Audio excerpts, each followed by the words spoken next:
গোলাপ জামুন মিষ্টি সবারই খুবই পছন্দের, সেটা যদি হয় ঘরে তৈরি, তাও আবার ইনস্ট্যান্ট ঝটপট, সেই সাথে ডিম ছাড়া, তাহলে তার কথাই নাই। তো আজকে আপনাদের সাথে ডিম ছাড়া ইনস্ট্যান্ট রসে ভরা টইটুম্বুর সাথে মুখে দিলেই মিলিয়ে যাবে সেরকম মজার গোলাপ জামুন রেসিপি শেয়ার করব। আসসালামু আলাইকুম ওয়া রাহমাতুল্লাহি ওয়া বারাকাতুহু। আশা করি সবাই ভালো আছেন। বরাবরের মতো আবারও একটি নতুন ভিডিও দেখার জন্য আপনাদের সবাইকে ওয়েলকাম জানাচ্ছি। তো বিসমিল্লাহ বলে চলুন তাহলে গোলাপ জামুন মিষ্টির প্রিপারেশনটা নিয়ে নিই। সামান্য কিছু উপকরণে কিন্তু দোকানের চাইতেও বেশি স্বাদের গোলাপ জামুন মিষ্টি আপনারা বাসায় তৈরি করে খেতে পারবেন। এখানে আমি অনেকগুলো টিপস শেয়ার করেছি, যারা নতুন তারাও কিন্তু চাইলে তৈরি করে নিতে পারবেন কোনো প্রকার ভয় ছাড়া। তো আরও একটা কথা বলে দিই, সেটা হচ্ছে আপনারা যদি পরিমাণে বাড়িয়ে করতে চান সে পরিমাণটাও আমি বলে দিব। তো দয়া করে সবাইকে অনুরোধ করব পুরো ভিডিও জুড়ে সাথে থাকার জন্য, ভিডিও স্কিপ না করে পুরো ভিডিও দেখার জন্য, এতে করে আপনারা সম্পূর্ণ টিপস জানতে পারবেন। তো এই তো আমি এখানে নিয়ে নিয়েছি হচ্ছে 1 কাপ পরিমাণের পাউডার মিল্ক, 2 টেবিল চামচ পরিমাণ ময়দা, হাফ চা চামচ পরিমাণ নিয়েছি বেকিং পাউডার, বেকিং সোডা না কিন্তু বেকিং পাউডারটাই দিয়েছি। এরপরে শুকনো উপকরণগুলো ভালো করে মিক্স করে তারপরে আমি এখানে 1 টেবিল চামচ পরিমাণ ঘি দিয়ে দিয়েছি। তো এরপরে আমি হাত দিয়ে সব কিছু ভালো করে মিক্স করে নিচ্ছি। তো এই জিনিসটা কিন্তু ভালো করে করতে হবে যাতে কোথাও কোনো অংশে মানে শুকনো না থাকে আর কি, সব দিকে যাতে ঘিটা মিক্স হয়ে যায়। আর শুকনো উপকরণগুলো যখন মিশাবেন একটু ভালো করে মিশাবেন। হাত দিয়ে মিশাতে কষ্ট হলে আপনারা চাইলে স্ট্যানার দিয়ে চেলে নিতে পারেন। তো ভালো করে মিক্স করা হয়ে গেলে আমি এখানে যে পাশে দুধটা রেখেছি সে দুধটা আমি চামচ দিয়ে মেপে মেপে দিয়ে দিচ্ছি। তো আমার এক হাতে মোবাইল আর এক হাতে হচ্ছে আমি কাজ করছি, তো যার কারণে দুধটা কিন্তু পুরোপুরি করে উঠছে না। তো কিভাবে উঠছে সেটা আশা করি দেখতে পাচ্ছেন, মানে প্লেনের চাইতে হালকা একটু কম করে করে আমি নিয়েছি এখানে দুধ। তো প্রথমে আমি কিন্তু টেবিল চামচ মেপে 6 টেবিল চামচ পরিমাণ দিয়ে দিলাম। আপনারা যদি পুরোপুরি করে নেন তাহলে 5 টেবিল চামচ পরিমাণ দিবেন প্রথমের দিকে। তো আরও একটা কথা বলি, দুধটা কিন্তু অবশ্যই ফুল ক্রিমযুক্ত দুধ হতে হবে। যারা বাহিরের দেশে আছেন আমার মতো, তারা চাইলে নিডো ব্র্যান্ডের, এরপরে আলমারায় আছে, তারপরে হচ্ছে আলমন্ডিস আছে, তো যে কোনো একটা দিয়ে তৈরি করতে পারেন। তা না হলে ফুল ক্রিমযুক্ত মিল্ক হলেই হবে। আর যারা দেশে আছেন তারা চাইলে ডানো ইউজ করতে পারেন, তা না হলে আরও ভালো ব্র্যান্ডেরও ইউজ করতে পারেন। আর দুধটা কিন্তু অবশ্যই ফুল ক্রিম হতে হবে।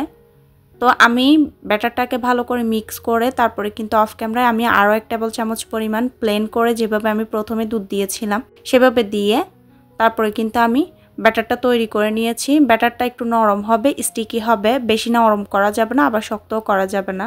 এরপরে ব্যাটারটাকে আমি 3-4 মিনিট মতো রেস্টে রেখেছি। আর এ ফাঁকে আমি এদিকে শিরা তৈরি করে নিয়েছি।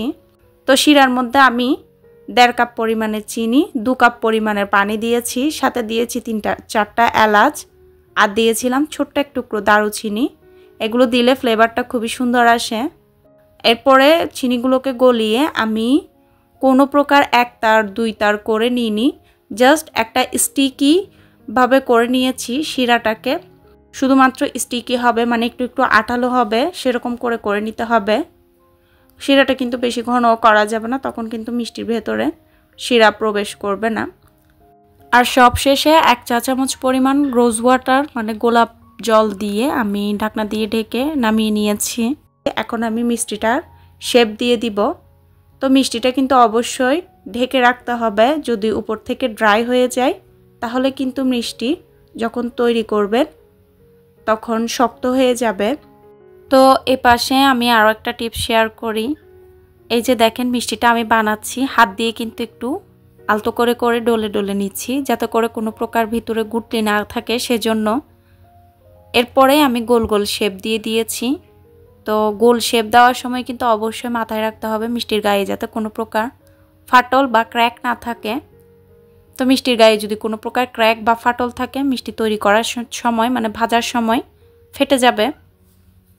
আর আরও একটা টিপ, সেটা হচ্ছে মিষ্টিটা যখন তৈরি করবেন তখন একটা একটা তৈরি করে ঢেকে ঢেকে রাখবেন, তা না হলে মিষ্টির উপরের অংশটা ড্রাই হয়ে যাবে। তো মিষ্টি যদি উপর থেকে ড্রাই হয়ে যায় তখন কিন্তু শিরায় দেওয়ার পরে রান্না টান্না করে নেওয়ার পরে যখন আপনি ঠান্ডা করে রেখে খাবেন তখন কিন্তু মিষ্টির উপর অংশটা শক্ত হয়ে যাবে। তো আশা করি বুঝতেই পারছেন। তো এখন আমি ঢেকে সুন্দর করে চলে যাব ভাজার জন্য। এই তো আমি চলে আসলাম ভাজতে। এদিকে কিছু টিপ শেয়ার করব। চুলার ফ্লেমটা প্রথমে আমি অন করে তেলটা কিন্তু গরম করিনি বেশি, আঙ্গুল ডিপ করতে পারবেন সেরকম আর কি গরম করতে হবে। হালকা হালকা বাবলস উঠবে, এই যে দেখেন আমি মিষ্টি দিচ্ছি, হালকা হালকা করে বাবলস উঠছে। এরপরে কিন্তু আমি মিষ্টিগুলো দিয়ে দিচ্ছি। মিষ্টিগুলো দেওয়ার সময় একটু হাত দিয়ে চেপে চেপে গোল গোল করে দিবেন, এতে করে মিষ্টির শেপটা সুন্দর হবে। আর আরও একটা টিপ, সেটা হচ্ছে মিষ্টি যখন ভাজবেন বা যে প্যানে ভাজবেন সেটা তলানিতে যাতে লেগে না যায় সেরকম একটা প্যান নেবেন, তাহলে কিন্তু মিষ্টিটা পুড়ে যাবে না। তো আমি মিষ্টিটা দিয়েছি, দেখতে পাচ্ছেন। কিছুক্ষণ ওয়েট করব, 15 থেকে 20 সেকেন্ড, তা না হলে 25 সেকেন্ড মতো। এরপরে কিন্তু মিষ্টিটা নিজে নিজে উঠে চলে আসবে। আপনারা চাইলে কিন্তু এভাবে হালকা করে করে তুলেও দিতে পারেন 15-20 সেকেন্ড পরে। তো আমি হালকা করে করে একটু কাটে দিয়ে তুলে দিয়েছি, কারণ আমার মিষ্টিটা তলানিতে একটু করে লেগে গিয়েছিল। তো পোড়ার আগেই কিন্তু তুলে দিয়েছি, দেখতে পাচ্ছেন। এই মিষ্টিটা একটু সময় নিয়ে ভাজবেন, তাহলে কিন্তু মিষ্টির ভেতরটা পারফেক্টলি কুক হবে। চুলার ফ্লেমটা কিন্তু একদম ছোট করে রেখেছি, আমি নর্মাল টু লো ফ্লেমে রেখে কুক করছি। তো মিষ্টি ভাজার সময় আপনারা চাইলে কাঠির পেছনের যে অংশটা থাকে সেটা দিয়ে আলতো করে করে ঘুরিয়ে ঘুরিয়ে মিষ্টিগুলোকে ভেজে নিতে পারেন। তা না হলে মিষ্টিটা রেখে দিলেও কিন্তু সেভাবে নিজে নিজে ঘুরে ঘুরে মিষ্টিটা হয়ে যাবে। তো আমি যখন মিষ্টিগুলো বানাচ্ছিলাম তখন কিন্তু আমি হাতে কোনো প্রকার ঘি লাগাইনি, কারণ আমার ব্যাটারটা পারফেক্ট হয়েছে। আপনার মিষ্টির ব্যাটারটা যদি পারফেক্ট হয়, আপনি যখন শেপ দিবেন মিষ্টির তখন কিন্তু মিষ্টিটা আপনা আপনি রাউন্ড হয়ে কোনো প্রকার ক্র্যাক ছাড়া সুন্দরভাবে গোল গোল হয়ে যাবে, মানে শেপ দেওয়াটা হয়ে যাবে, কোনো প্রকার ক্র্যাক থাকবে না। এতে করে আপনি বুঝতে পারবেন আপনার মিষ্টির ডোটা পারফেক্ট হয়েছে। এই তো আমি আলতো করে করে একটু একটু নেড়ে দিচ্ছি, যাতে করে মিষ্টির কালার সব দিক দিয়ে সুন্দরভাবে হয়। আর দেখতেই পাচ্ছেন আমি কিভাবে সুন্দর করে নেড়ে নেড়ে কাঠির পেছনের অংশ দিয়ে মিষ্টিটাকে ঘুরিয়ে ঘুরিয়ে কালার নিয়ে আসছি। তো চুলার ফ্লেমটা অবশ্যই ছোট করে মিষ্টিটার মধ্যে কালার নিয়ে আসতে হবে আর কুক করে নিতে হবে। যদি ফ্লেমটা বড় করে দিয়ে রান্না করে নেন তাহলে কালারটা পুড়ে যাবে বা ডার্ক হয়ে যাবে, সেই সাথে কিন্তু ভেতরটা হবে না। তো অনেকে কিন্তু উপরের অংশ পুড়ে ফেলে, তো নাম দিয়ে দেয় কালো জামুন। আসলে এটা ঠিক না, কালো জামুন তৈরি করার একটা সিস্টেম আছে। তো যে কোনো মিষ্টি তৈরি করার সময় একটু হাতে সময় নিয়ে তৈরি করবেন, ইনশাল্লাহ এতে করে আপনার মিষ্টি পারফেক্ট হবে প্রথমবার তৈরি করলেও। আর এদিকে দেখেন আমার মিষ্টিতে গায়ে কিন্তু কোনো প্রকার ক্র্যাক বা ফাটল আসেনি, পারফেক্টভাবেই কিন্তু তৈরি হয়েছে। তো এদিকে আরেকটা টিপ শেয়ার করি, সেটা হচ্ছে মিষ্টিটা আমি নিয়ে সাথে সাথেই কিন্তু গরম শিরায় দিয়ে দিব। তো শিরাটা ঠান্ডা হয়ে গিয়েছিল, আমি একটু গরম করে নিয়েছি। আর শিরাটা গরমের তাপমাত্রাটা কেমন হবে সেটাও বলে দিই। বলক তোলার পরে যে ধোঁয়াটা থাকে, কাঠি দিয়ে ধোঁয়াটা একটু বের করে নেবেন। এরপরে কিন্তু গরম মিষ্টি এখানে দিয়ে দিবেন চুলা থেকে নামিয়ে সাথে সাথে, তাহলে আপনার মিষ্টিটা খুবই পারফেক্টলি তৈরি হবে। তো এভাবে ঢেকে দিব। আবার কিন্তু একটু পরপর আমি 5 মিনিট মতো এগুলোকে উল্টিয়ে পাল্টিয়ে কাঠি দিয়ে দিয়ে নেড়ে চেড়ে দিয়েছি। তো 2 ঘন্টা রেস্টে রাখবেন, এতে করে মিষ্টিটা ভালোভাবে পারফেক্ট হবে। আমি 30 মিনিটের মধ্যেই কিন্তু আপনাদেরকে সার্ভ করে দেখিয়ে দিচ্ছি। তো যেহেতু ভিডিও করছি একটু তাড়াহুড়া করে দেখাচ্ছি, ঠান্ডা কিন্তু হয়ে গেছে। আর আমি কিন্তু 2 দিন রেখে খেয়েছি, মাশাআল্লাহ মিষ্টি অনেক পারফেক্ট ছিল। তো আপনাদেরকে কেটেও একটু দেখিয়ে দিব, সেই সাথে সবগুলো টিপসটা শেয়ার করলাম।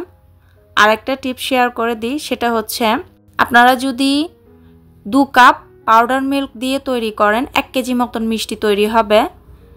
তো 2 কাপ পাউডার মিল্ক যদি দেন তাহলে 1 চা চামচ পরিমাণ বেকিং পাউডার দিতে হবে, 4 টেবিল চামচ পরিমাণ ময়দা দিতে হবে। আর যদি এর চাইতেও বেশি তৈরি করেন তাহলে 1 কাপের মধ্যে হাফ টিস্পুন পরিমাণ বেকিং পাউডার, 2 টেবিল চামচ পরিমাণ ময়দা দিয়ে তৈরি করতে হয়। সেই রেশিও অনুযায়ী আপনারা পরিমাণে যতটুকু বাড়িয়ে বানাবেন সে অনুযায়ী আপনারা দিয়ে দিবেন। আশা করি আপনারা বুঝতে পেরেছেন। তো যারা যারা আজকে নতুন আমার চ্যানেলটা ভিজিট করছেন তারা চাইলে ভিডিও ভালো লাগলে চ্যানেলটা সাবস্ক্রাইব করে একটি লাইক দিয়ে আমার এই ছোট্ট পরিবারের সদস্য হতে পারেন। আর যারা যারা ভিডিও কন্টিনিউ করেছেন মন থেকে অসংখ্য ধন্যবাদ। সেই সাথে যারা যারা এতক্ষণ পর্যন্ত দেখেছেন বাট একটি লাইক করতে ভুলে গেছেন, প্লিজ একটি লাইক করে দিবেন। আর অবশ্যই কমেন্ট করে জানাবেন ভিডিও কেমন লাগলো।